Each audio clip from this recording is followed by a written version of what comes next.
So this weekend is CCS racing at New Jersey Motorsport Park, but because I'm stupid, I am not at New Jersey Motorsport Park. I'm doing a track day at Pocono.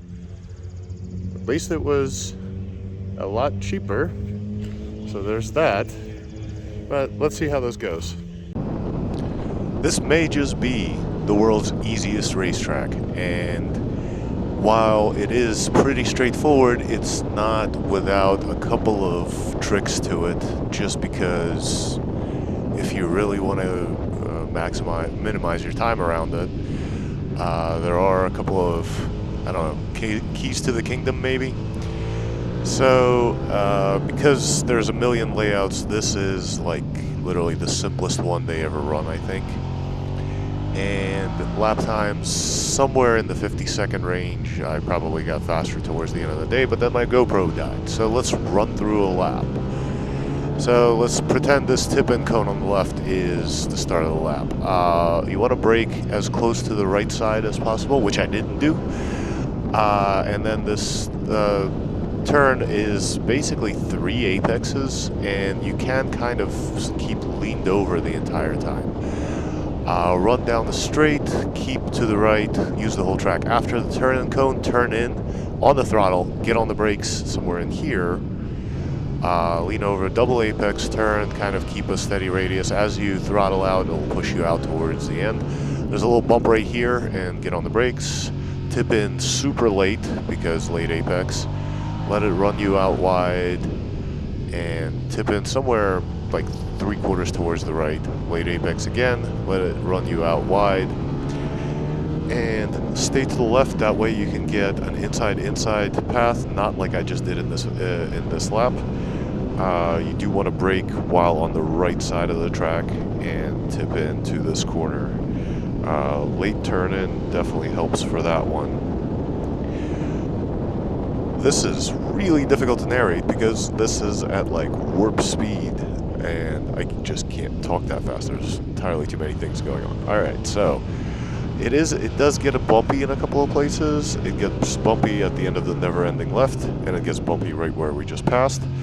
That bump was straight up and down, so not a big deal.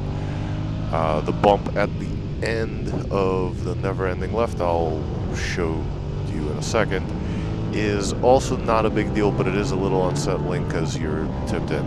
So all the way out to the left, brake more or less upright, tip in to the apex, 2 exit cones on the right, kind of run out towards them. Steady radius with increasing throttle through here. Kind of hauling, just, you know, this is power, power, power. Stay on the throttle really, really late, throttle. Now brakes. 2 downshifts for me on the SV. Obviously I'm behind somebody, so I kind of stuck trying to figure out how to pass them safely, and it looks like they have a bit of motor because they run away from me in a straight line. So I guess that's about it for this session. I'm pitting in. I wonder why. Maybe I'm waiting for somebody because I was there with my friends. So let's try a different cut. So I'm running in Novice group right now with my friend Jeremy, and because he's significantly slower, this might actually be easier for me to talk over. And then you have something to look at right in front of you, because I just basically hung out right behind him. So coming into the one right-hander, right after the bump, get on the brakes, tip in at or past the cone, late apex. As you get on the power, it will carry you out wide. Swing over back to the right, 3/4 of the track entry, late apex again, get on the power, it'll carry you out wide to the exit cone right there on the right. Then swing back over to the left, tip in, go straight like I am right now, tip in late, and you can kind of run around. There's a bunch of lines, and this is a really good spot to get around people who are slightly slower, because it's pretty safe to just kind of hammer it around the outside of the throttle, brakes. So it is a pretty ballsy turn, but you really don't need to even roll off the throttle for it. if you're all the way to the outside, if you're using the whole track. Really, the two cruxes of this track are keeping to the right after pit out. That lets you get a lot of braking done vertically. Throttle, throttle, throttle, throttle, tip in, keep to the right. Right after the bump, get on the brakes, tip in late. And you can see how much ground I've made up on Jeremy. This is one never-ending turn with 3 apexes, but not really, it's just one never-ending turn. The other key to the kingdom here is staying on the throttle, tipping in, still on the throttle, now getting on the brakes, and 2 downshifts. Obviously, this only applies if you're as quick as I am or slower. If you're on 1,000 or something, then yeah, you're gonna need to brake earlier in the straights because, you know, you're gonna be showing up 20, 30, 40 miles an hour faster than I can. So physics changes based on what kind of bike you are. So I guess I'm pitting in to try to find someone else to work with. So let's try yet another cut. Alright, this is back at pace for a little bit at least. I might slow down to wait up for somebody or something like that. A lot more hectic, but listen. You can kind of hear where I started braking and downshifting. This turn is one never-ending left. It lets you run out wide, then cross back over the track for the tip in to the right-hander. You can kind of keep an eye out for where my lines are. I'm not riding at my best. I'm on road tires on the Super Sport. This is infinitely wrong. I should have stayed further right for tip in. I'm on road tires on the Super Sport bike in Novice group. Don't ask. Well, mostly I'm in Novice group because I was working with my friends, but pretty much the only time I was turning actual quick laps was just when there was nobody around and or I was trying to catch up to somebody. So I use that bump as the brake marker for me. Basically, this is a really boring track because there's really not much to it.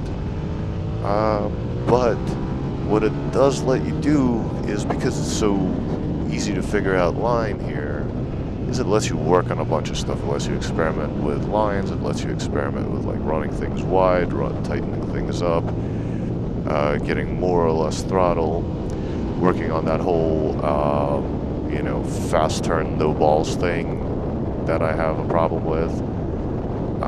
Like staying on the throttle, working on that like late braking, stuff like that.